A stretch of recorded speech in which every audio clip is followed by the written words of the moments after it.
If Yoda was one of the greatest Jedi in the history of the Order, why did he once turn his back on the Council and quit altogether? The reason, and what it eventually led Yoda to do, might change how you view the Grand Master forever. Before we get going, I wanted to remind you yet again that we're holding a 10,000 subscriber lightsaber giveaway. All you have to do is subscribe, like, and leave a comment below. Today's question is, can you guess the name of at least one other Grand Master?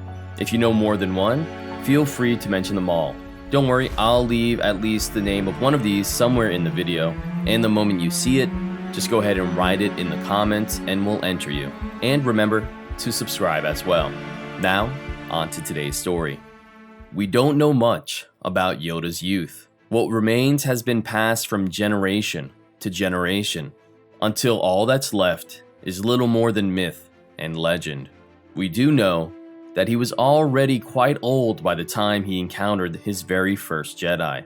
Along with a companion, Yoda crash-landed onto a mysterious, swamp-covered world where a member of the Order lived by himself. After discovering Yoda, the Jedi, known as Inkata del Gormo, taught him how to hone his abilities in the Force. And later, when a Republic vessel came to rescue Yoda, he accompanied the officials to the capital planet of Coruscant to continue his training. It only took a short while for Yoda to climb through the ranks, and sometime before the year 300 BBY, 3 centuries before the destruction of the first Death Star, Yoda was not just a master, but a Grand Master of the Jedi Order. But he couldn't stop that nagging feeling that would visit him at night, that the role of a Grand Master was wrong for him, that he should be doing something far more important with his time. After meditating on the issue, Yoda decided to leave the Council and follow his own path in the Force. But he didn't abandon the Jedi altogether, only the Council. Yoda, from that point on, devoted his life to training younglings and Padawans. Although that might seem like something a council member would regularly do, the day-to-day management of the Jedi Order interfered with Yoda's love of teaching far too much. Not to mention the countless tasks and missions that Jedi Knights were assigned and fell under the purview of the Grand Master. In order to teach and be a vessel for the Force, Yoda needed to commit himself entirely to his role as an instructor.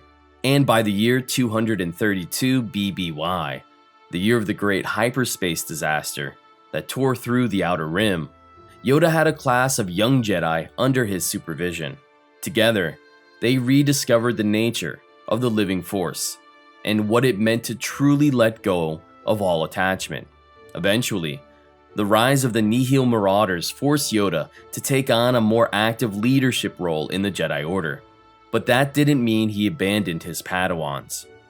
It's unclear when Yoda eventually rejoined the Council, but it certainly seemed to happen as the 1,000 years of Republic peace dwindled to an end, and the shadow of Pelagius and his successors rose in the galaxy. But even in his later years, Yoda didn't allow his obligations to the Jedi Council to prevent him from teaching younglings, as that was his true calling.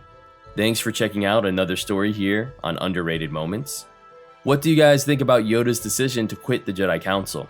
For me, it seems pretty characteristic of him. As the head of the Jedi Council, Yoda was often in charge of assigning Jedi Knights and their masters to solving problems and getting involved in conflicts around the galaxy. And that's obviously something that Yoda wasn't very interested in doing, especially during the Clone Wars. So it makes a lot more sense that he would try to use his time to share his knowledge of the Force instead of trying to intervene around the galaxy. Let me know what you guys think in the comments below. See you next time.